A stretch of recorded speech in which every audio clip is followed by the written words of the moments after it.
أعوذ بالله من الشيطان الرجيم. بسم الله الرحمن الرحيم. الحمد لله الذي أنزل على عبده الكتاب ولم يجعل له عوجا قيما لينذر بأسا شديدا من لدنه ويبشر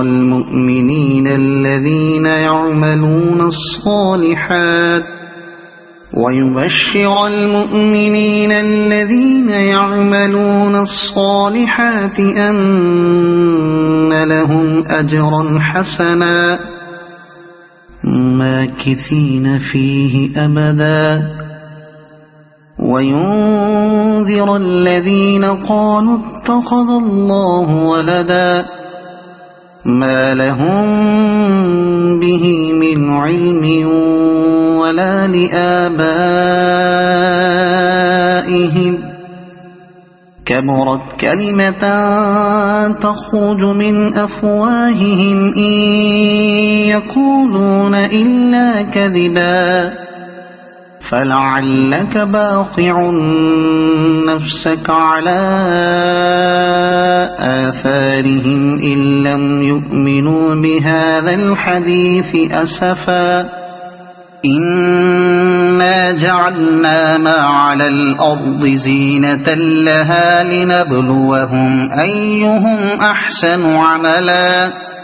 وإنا لجاعلون ما عليها صعيدا جرزا أم حسبت أن أصحاب الكهف والرقيم كانوا من آياتنا عجبا إذ أوى الفتية إلى الكهف فقالوا ربنا آتنا من لدنك رحمة وهيئ لنا من أمرنا رشدا فضربنا على آذانهم في الكهف سنين عددا ثم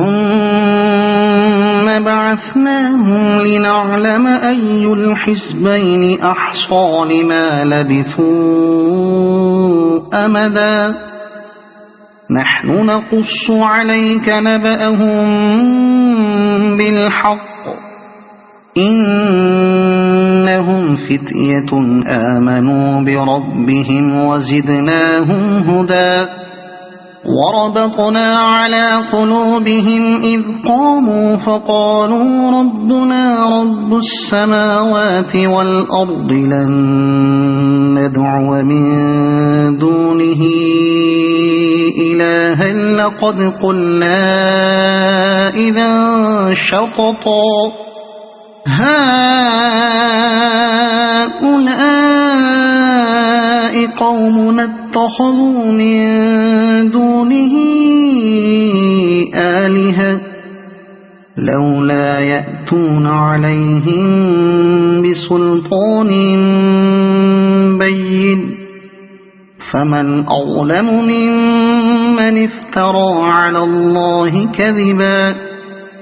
وإذ اعتزلتموهم وما يعبدون إلا الله فأووا إلى الكهف ينشر لكم ربكم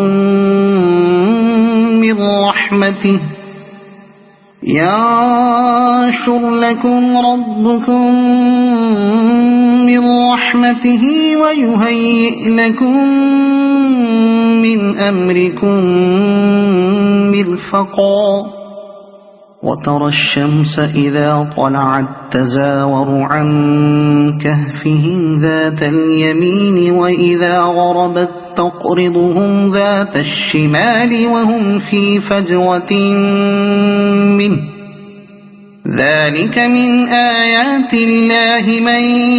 يهد الله فهو المهتد ومن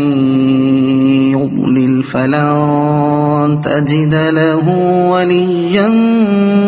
مرشدا وتحسبهم أيقاظا وهم رقود ونقلبهم ذات اليمين وذات الشمال وكلبهم باسط ذراعيه بالوصيد لو اطلعت عليهم لوليت منهم فرارا ولملئت منهم رعبا وكذلك بعثناهم ليتساءلوا بينهم قال قائل منهم كم لبثتم قالوا لبثنا يوما أو بعض يوم قالوا ربكم أعلم بما لبثتم فابعثوا أحدكم بورقكم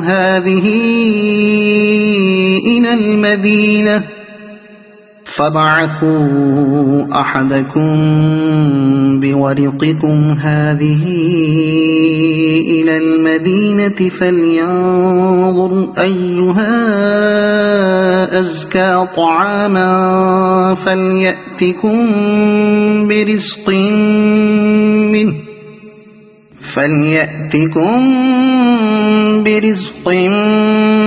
منه وليتلطف ولا يشعرن بكم أحدا إنهم إن يظهروا عليكم يرجموكم أو يعيدوكم في ملتهم ولن تفلحوا إذا أبدا وكذلك أعثرنا عليهم ليعلموا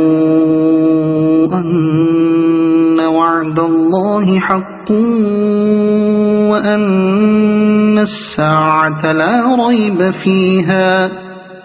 إذ يتنازعون بينهم أمرهم فقالوا بنوا عليهم بنيانا ربهم أعلم بهم قال الذين غلبوا على أمرهم لنتخذن عليهم مسجدا سيقولون ثلاثة رابعهم كلبهم ويقولون خمسة سادسهم كلبهم رجما بالغيب ويقولون سبعة وثامنهم كلبهم قل ربي أعلم بعدتهم ما يعلمهم إلا قليل فلا تمار فيهم إلا مراء ظاهرا ولا تستفت فيهم منهم أحدا ولا تقولن لشيء إني فاعل ذلك غدا إلا أن يشاء الله واذكر ربك إذا نسيت وقل عسى أن يهديني ربي لأقرب من هذا رشدا ولبثوا في كهفهم 300 سنين وازدادوا 9 قل الله أعلم بما لبثوا له غيب السماوات والأرض أبصر به وأسمع ما لهم من دونه من ولي ولا يشرك في حكمه أحدا واتل ما أوحي إليك من كتاب ربك لا مبدل لكلماته ولن تجد من دونه ملتحدا واصبر نفسك مع الذين يدعون ربهم بالغداة والعشي يريدون وجهه ولا تعد عيناك عنهم تريد زينة الحياة الدنيا ولا تطع من أغفلنا قلبه عن ذكرنا واتبع هواه وكان أمره فرطا وقل الحق من ربكم فمن شاء فليؤمن ومن شاء فليكفر إنا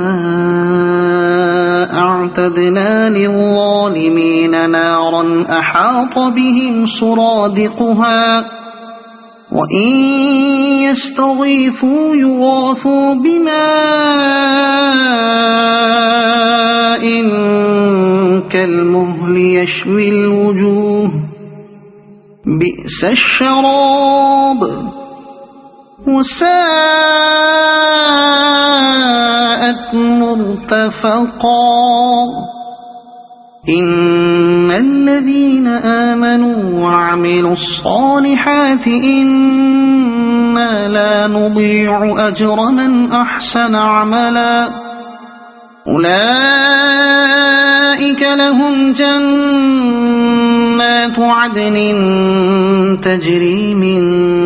تحتهم الأنهار يحلون فيها من أساور من ذهب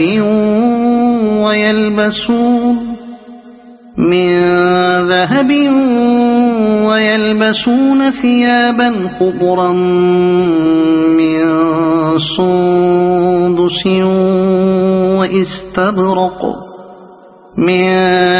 سندس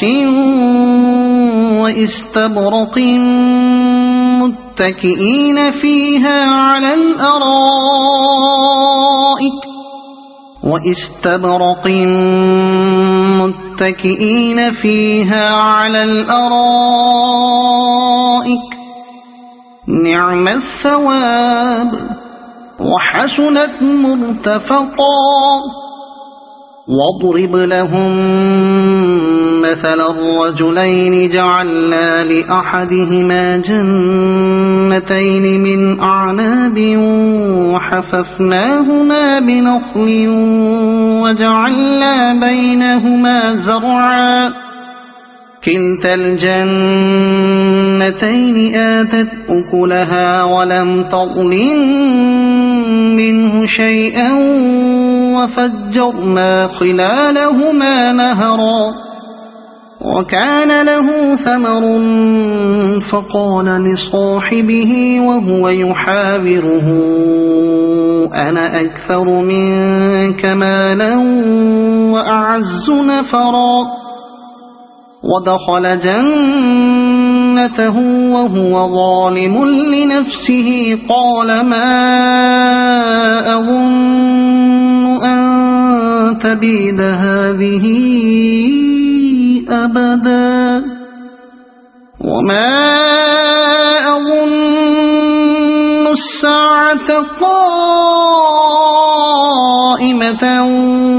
ولئن رددت إلى ربي لأجدن خيرا منها منقلبا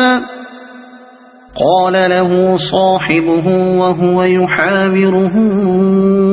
أكفرت بالذي خلقك من تراب ثم من نطفة ثم سواك رجلا لكن هو الله ربي ولا أشرك بربي أحدا ولولا إذ دخلت جنتك قلت ما شاء الله لا قوة إلا بالله إن ترني أنا أقل منك مالا وولدا فعسى ربي أن يؤتيني خيرا من جنتك ويرسل عليها حسبانا من السماء فتصبح صعيدا زلقا أو يصبح ماؤها غورا فلن تستطيع له طلبا وأحيط بثمره فأصبح يقلب كفيه على ما أنفق فيها وهي خاوية على عروشها ويقول يا ليتني لم أشرك بربي أحدا ولم تكن له فئة ينصرونه من دون الله وما كان منتصرا هنالك الولاية لله الحق هو خير ثوابا وخير عقبا واضرب لهم مثل الحياة الدنيا كماء أنزلناه من السماء فاختلط به نبات الأرض فأصبح هشيما تذروه الرياح وكان الله على كل شيء مقتدرا المال والبنون زينة الحياة الدنيا والباقيات الصالحات خير عند ربك ثوابا وخير أملا ويوم نسير الجبال وترى الأرض بارزة وحشرناهم فلم نغادر منهم أحدا وعرضوا على ربك صفا لقد جئتمونا كما خلقناكم أول مرة بل زعمتم أن لن نجعل لكم موعدا ووضع الكتاب فترى المجرمين مشفقين مما فيه ويقولون يا ويلتنا ما لهذا الكتاب لا يغادر صغيرة ولا كبيرة إلا أحصاها ووجدوا ما عملوا حاضرا ولا يظلم ربك أحدا وإذ قلنا للملائكة اسجدوا لآدم فسجدوا إلا إبليس كان من الجن ففسق عن أمر ربه أفتتخذونه وذريته أولياء من دوني وهم لكم عدو بئس للظالمين بدلا ما أشهدتهم خلق السماوات والأرض ولا خلق أنفسهم وما كنت متخذ المضلين عضدا ويوم يقول نادوا شركائي الذين زعمتم فدعوهم فلم يستجيبوا لهم وجعلنا بينهم موبقا ورأى المجرمون النار فظنوا أنهم واقعوها ولم يجدوا عنها مصرفا ولقد صرفنا في هذا القرآن للناس من كل مثل وكان الإنسان أكثر شيء جدلا وما منع الناس أن يؤمنوا إذ جاءهم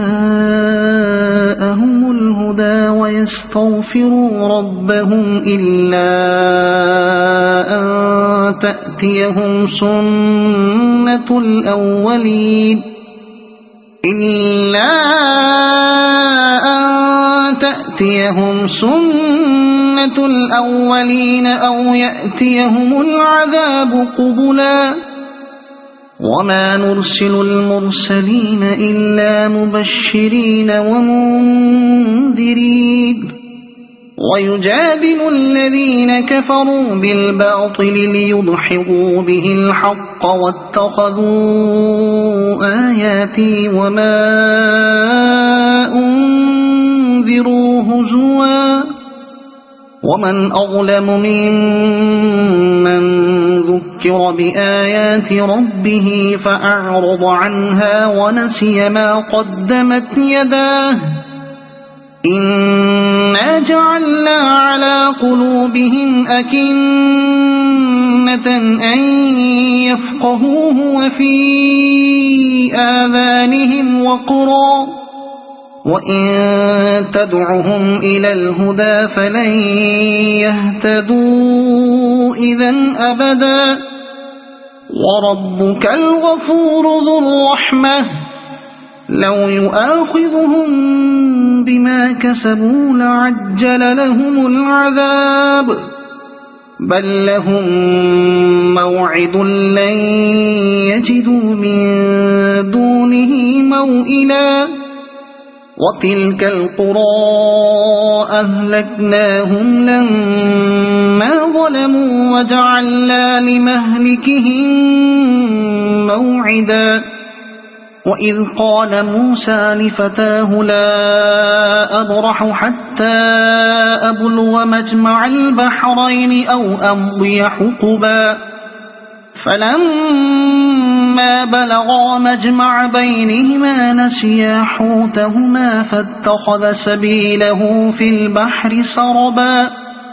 فلما جاوزا قال لفتاه آتنا غداءنا لقد لقينا من سفرنا هذا نصبا قال أرأيت إذ أوينا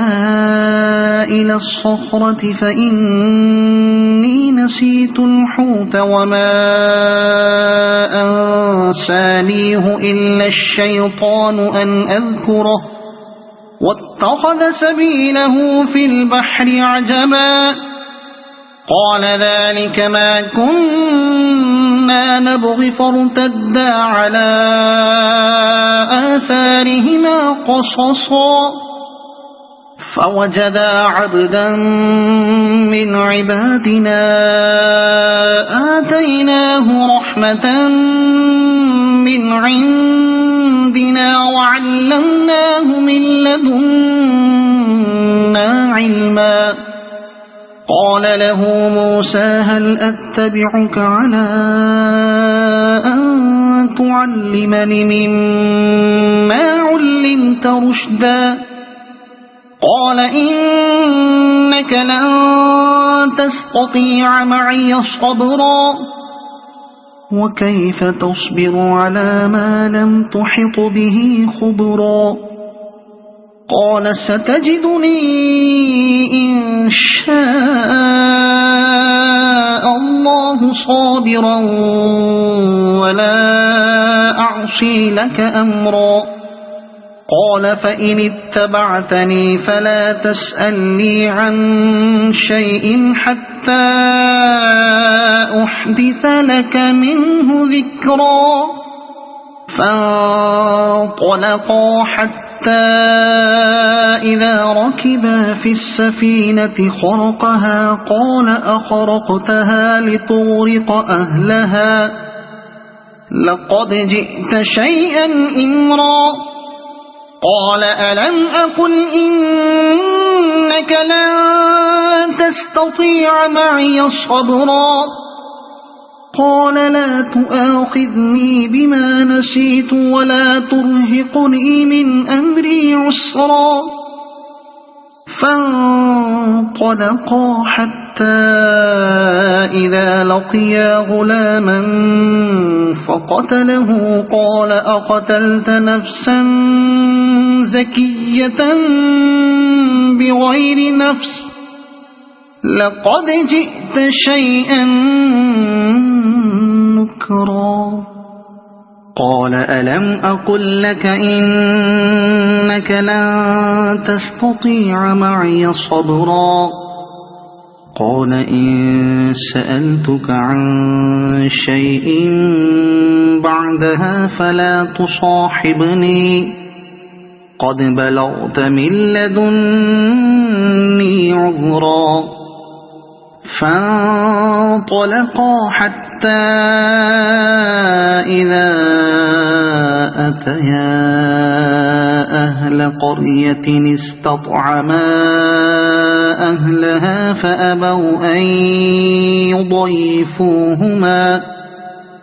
فأبوا أن يضيفوهما فوجدا فيها جدارا يريد أن ينقض فأقامه قال لو شئت لاتخذت عليه أجرا قال هذا فراق بيني وبينك سأنبئك بتأويل ما لم تستطع عليه صبرا أما السفينة فكانت لمساكين يعملون في البحر فأردت أن أعيبها وكان وراءهم ملك يأخذ كل سفينة غصبا وأما الغلام فكان أبواه مؤمنين فخشينا أن يرهقهما طغيانا وكفرا فأردنا أن يبدلهما ربهما خيرا منه زكاة وأقرب رحما وأما الجدار فكان لغلامين يتيمين في المدينة وكان تحته كنز لهما وكان أبوهما صالحا فأراد ربك أن يبلغا أشدهما ويستخرجا كنزهما رحمة من ربك وما فعلته عن أمري ذلك تأويل ما لم تسطع عليه صبرا ويسألونك عن ذي القرنين قل سأتلو عليكم منه ذكرا إنا مكنا له في الأرض وآتيناه من كل شيء سببا فأتبع سببا إنا مكنا له في الأرض وآتيناه من كل شيء سببا فأتبع سببا حتى إذا بلغ مغرب الشمس وجدها تغرب في عين حمئة ووجد عندها قوما قلنا يا ذا القرنين إما أن تعذب وإما أن تتخذ فيهم حسنا قال أما من ظلم فسوف نعذبه ثم يرد إلى ربه فيعذبه عذابا نكرا وأما من آمن وعمل صالحا فله جزاء الحسنى وسنقول له من أمرنا يسرا ثم أتبع سببا حتى إذا بلغ مطلع الشمس وجدها تطلع على قوم لم نجعل لهم من دونها سترا كذلك وقد أحطنا بما لديه خبرا ثم أتبع سببا حتى إذا بلغ بين السدين وجد من دونهما قوما لا يكادون يفقهون قولا قالوا يا ذا القرنين إن يأجوج ومأجوج مفسدون في الأرض فهل نجعل لك خرجا على أن تجعل بيننا وبينهم سدا قال ما مكني فيه ربي خير فأعينوني بقوة أجعل بينكم وبينهم ردما آتوني زبر الحديد حتى إذا ساوى بين الصدفين قال انفخوا حتى إذا جعله نارا قال آتوني أفرغ عليه قطرا فما استطاعوا أن يظهروه وما استطاعوا له نقبا قال هذا رحمة من ربي فإذا جاء وعد ربي جعله دكاء وكان وعد ربي حقا وتركنا بعضهم يومئذ يموج في بعض ونفخ في الصور فجمعناهم جمعا وعرضنا جهنم يومئذ للكافرين عرضا الذين كانت أعينهم في غطاء عن ذكري وكانوا لا يستطيعون سمعا أفحسب الذين كفروا أن يتخذوا عبادي من دوني أولياء إنا أعتدنا جهنم للكافرين نزلا قل هل ننبئكم بالأخسرين أعمالا الذين ضل سعيهم في الحياة الدنيا وهم يحسبون أنهم يحسنون صنعا أولئك الذين كفروا بآيات ربهم ولقائه